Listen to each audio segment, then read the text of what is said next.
So I was just watching Timcast, the guy he had on. I'll look up his name and post it below. He was talking about him and his wife had two adopted kids. They were trying to adopt a younger sibling of that child.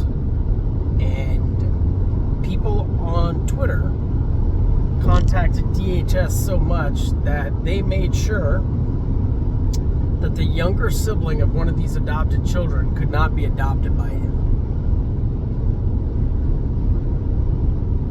That's how you know it's a cult. Because they didn't care. None of those people stopped to think about what was best for that kid that was in the foster system. And I got some friends that grew up in the foster system. They'll tell you it ain't good.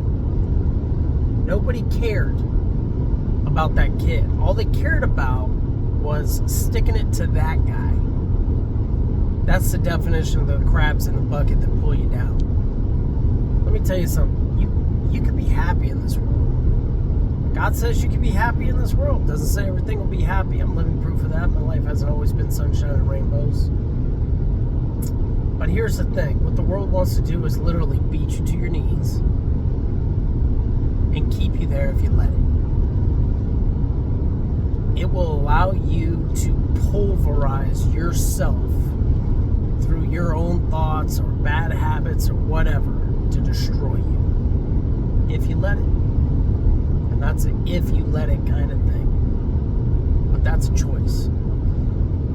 You know, one of the things that makes my generation really interesting is we had this movie. It was called Labyrinth. It was really good. It had Jennifer Connelly in it and David Bowie and a bunch of Jim Henson puppets. And it was a story about the Goblin King, and he needed this kid. But he needed that kid so he could move into the real world. And the whole movie is about the Goblin King trying to get Jennifer Connelly's character to accept what he was telling her. And she realizes at the end of spoiler, she realizes at the end of the movie, you have no power over me. The only power he has over you is to believe that he's right, the darkness is right, and the light is wrong. And that's a choice. It's a choice you get up and you make every single freaking day.